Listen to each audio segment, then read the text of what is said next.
ಅಂದರೆ 4,26,875 ವರ್ಷಗಳು ಬಾಕಿ ಇದ್ದಾವೆ ಈ ಒಂದು ಕಲಿಯುಗ ಎಂಡ್ ಆಗೋದಕ್ಕೆ.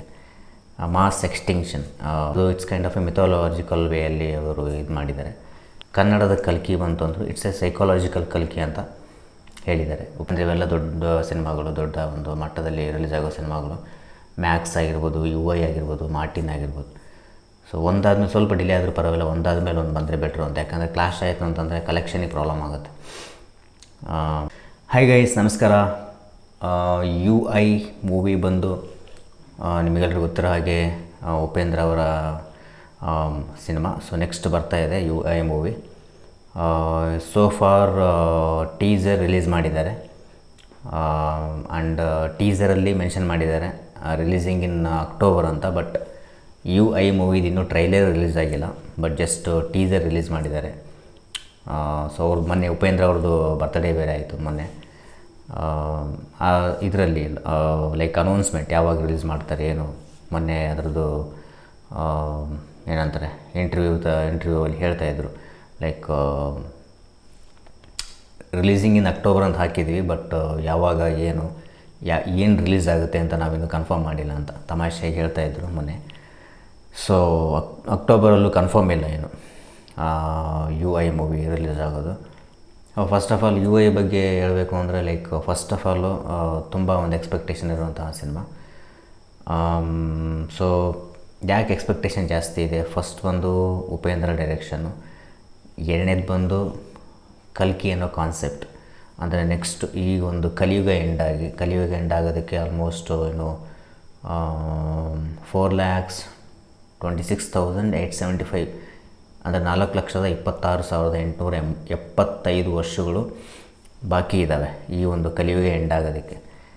ಮಾಸ್ ಎಕ್ಸ್ಟಿಂಕ್ಷನ್ ಕಲಿಯುಗ ಎಂಡ್ ಆಗೋದಕ್ಕೆ. ಅದಾದಮೇಲೆ ಬರೋದು ನೆಕ್ಸ್ಟು ಸತ್ಯಯುಗ ಅಂದರೆ ಕಲ್ಕಿ ಯುಗ. ಅದರಲ್ಲಿ ಯಾವ ಥರ ಕಲ್ಕಿಯುಗ ಯಾವ ಥರ ಪ್ರಪಂಚ ಇರುತ್ತೆ. ಇನ್ನೊಂದು ಏನು ಅಂತಂದರೆ, ಈಗ ಉಪೇಂದ್ರ ಡೈರೆಕ್ಷನ್ ಇರೋದ್ರಿಂದ ಉಪೇಂದ್ರ ಇವತ್ತಿಗೂ ಬೇಸಿಗೆ ಕೈ ಹಾಕ್ತಾರೆ. ಫೌಂಡೇಶನ್ ಅಂದರೆ ಬೇಸಿಗೆ ಕೈ ಹಾಕಿ ಅಲ್ಲಿಂದ ಅವರು ಕಾನ್ಸೆಪ್ಟ್ನ ಎತ್ಕೊಳ್ತಾರೆ. ಸೊ ಅದೊಂದು. ಆ್ಯಂಡ್ ಆಫ್ಕೋರ್ಸ್ ಇನ್ನೊಂದು ಕಲ್ಕಿ ಬಂದು ಅವ್ರು ಮೊನ್ನೆ ಬರ್ತ್ಡೇ ಆದಮೇಲೆ ಅವ್ರದ್ದು ಏನೆಲ್ಲ ಅನೌನ್ಸ್ಮೆಂಟು ಆ ಒಂದು ಇದರಲ್ಲಿ ಹೇಳಿದ್ದೇನು ಅಂತಂದರೆ ಕನ್ನಡದ ಕಲ್ಕಿ ಬಂದು ಸೈಕಾಲಜಿಕಲ್ ಕಲ್ಕಿ ಆಗುತ್ತೆ ಅಂತ. ಸೊ ಅದ್ರ ಬೇಸ್ ಮೇಲೇ ನಾವು ಗೆಸ್ ಮಾಡ್ಬೋದು. ಲೈಕ್ ಈ ಕಲ್ಕಿ ಈಗ ತೆಲುಗುವಲ್ಲಿ ಆಲ್ರೆಡಿ ಕಲ್ಕಿ ಬಂದಿದೆ, ಪ್ರಭಾಸ್ ಆ್ಯಕ್ಟ್ ಮಾಡಿರೋದು. ಅದು it's kind of A mythological ವೇಯಲ್ಲಿ ಅವರು ಇದು ಮಾಡಿದ್ದಾರೆ. ಕನ್ನಡದ ಕಲ್ಕಿ ಬಂತು ಅಂದರು ಇಟ್ಸ್ ಎ ಸೈಕಾಲಜಿಕಲ್ ಕಲ್ಕಿ ಅಂತ ಹೇಳಿದ್ದಾರೆ ಉಪೇಂದ್ರ ಮೊನ್ನೆ. ಸೊ ಈ ಥರ ಇದೆ. ಲೆಟ್ಸ್ ಸಿ ಏನು ಒಂದಂತೂ ಸತ್ಯ, ಲೈಕ್ ಉಪೇಂದ್ರ ಡೈರೆಕ್ಷನ್ ಆಗಿರೋದ್ರಿಂದ ತುಂಬ ಎಕ್ಸ್ಪೆಕ್ಟೇಷನ್ ಇದೆ. ಅವರು ಏನೇ ತೋರಿಸಿದ್ರು ತುಂಬ ವಿಭಿನ್ನವಾಗಿರುತ್ತೆ. And of course subject itself, theme itself ತುಂಬ ಎಕ್ಸೈಟಿಂಗ್ ಆಗಿದೆ. ಕಲ್ಕಿ ಅನ್ನೋ ಥೀಮ್ ಆ ಬೇಸ್ ಮೇಲೆ ಮಾಡ್ತಾರೆ ಸಿನಿಮಾ.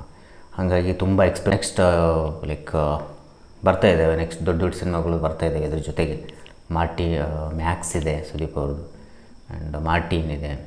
ನನ್ನ ಒಂದು ಪರ್ಸ್ನಲ್ ಒಪಿನಿಯನ್ ಏನಂತಂದರೆ ಯಾವುದೂ ಕ್ಲಾಶ್ ಆಗದೆ ಇರಲಿ ಅಂತ. ಯಾಕಂದರೆ ಇವೆಲ್ಲ ದೊಡ್ಡ ಸಿನಿಮಾಗಳು, ದೊಡ್ಡ ಒಂದು ಮಟ್ಟದಲ್ಲಿ ರಿಲೀಸ್ ಆಗೋ ಸಿನಿಮಾಗಳು. ಮ್ಯಾಕ್ಸ್ ಆಗಿರ್ಬೋದು, UI ಆಗಿರ್ಬೋದು, ಮಾರ್ಟಿನ್ ಆಗಿರ್ಬೋದು. ಸೊ ಒಂದಾದ್ಮೇಲೆ ಸ್ವಲ್ಪ ಡಿಲೇ ಆದರೂ ಪರವಾಗಿಲ್ಲ, ಒಂದಾದ್ಮೇಲೆ ಒಂದು ಬಂದರೆ ಬೆಟ್ರು ಅಂತ. ಯಾಕಂದರೆ ಕ್ಲಾಶ್ ಆಯಿತು ಅಂತಂದರೆ ಕಲೆಕ್ಷನಿಗೆ ಪ್ರಾಬ್ಲಮ್ ಆಗುತ್ತೆ. ಅಷ್ಟು ಹೇಳ್ತಾ ಈ ವಿಡಿಯೋನ ಇಲ್ಲಿಗೆ ಎಂಡ್ ಮಾಡ್ತಾಯಿದ್ದೀನಿ. Thanks for watching and have A nice day.